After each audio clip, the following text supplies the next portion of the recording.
Welcome back. This is Mr. Greenstein's Geometry, and we're talking about Chapter 9, Section 6, 9.6, Solving Right Triangles.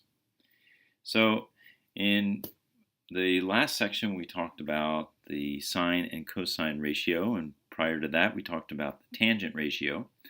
Now we're going to talk about what's called the inverse trigonometric function.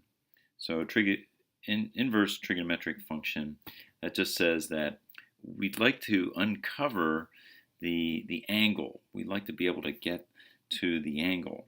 So there's a way to do that, and it's called the inverse function. So what we'll do is we'll use this notation here. We'll take the inverse sine. And when you take a function on one side of the equals, you have to do it on the other side of the equals too. So we take the inverse function of BC over AB. We're going to take the inverse function of the sine of A. And the inverse of a function just turns it around and just leaves you with the angle A. So we can take two sides, take the inverse function of those two sides, and we get the angle that we want. And we can do that with the cosine also. So the cosine AC over BC, AC, which is the adjacent, over the hypotenuse, we take the inverse, we can get the angle A. Sorry about that. Let's just go back to that again.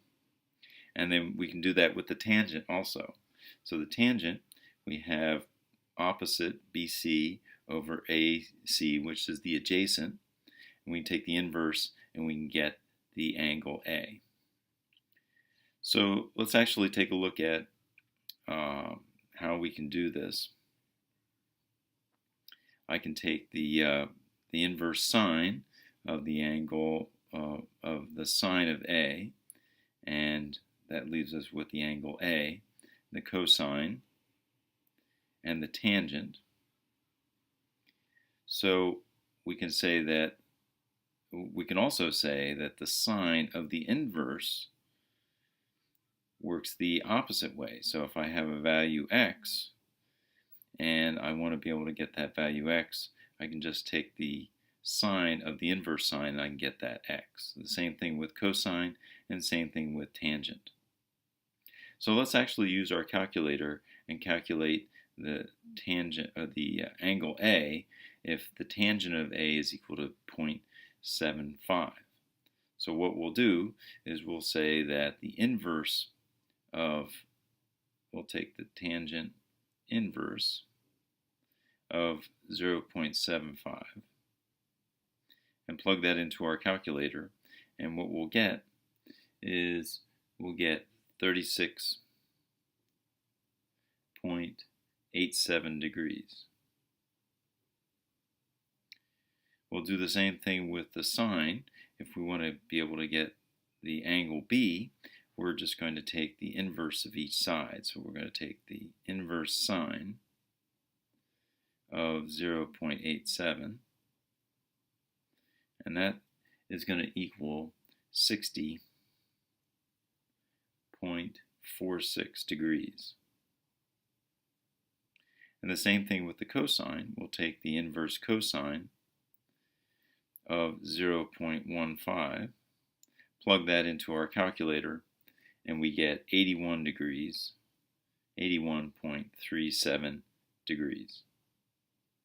So that's the way that we can get the inverse and actually tell what this angle is. So let's actually do a calculation here. To find side C, that is just a matter of using the Pythagorean theorem. So we know that the side C is the hypotenuse. That is going to be equal to the square root of the square of both of the other sides. So that's 3 squared plus 2 squared, which is equal to the square root of 13. So side C is the square root of 13. If I want to get A, the angle A I could use this side and this side, which is the two legs, so I'll use the tangent. I'll use the inverse tangent, so I'll say tangent, inverse tangent of the opposite side, which is 3, divided by the adjacent side, which is 2, and that will give me an angle of around 56.31 degrees. So that's what angle A is. Angle B, that's not hard. We just take that, since that's the complement of A, we'll just say 90 degrees minus angle A. So then we end up with 33.69 degrees. And that is using the inverse tangent function, using Pythagorean theorem, and using the complement of the angles. And we will look at some more problems in part 2 of this.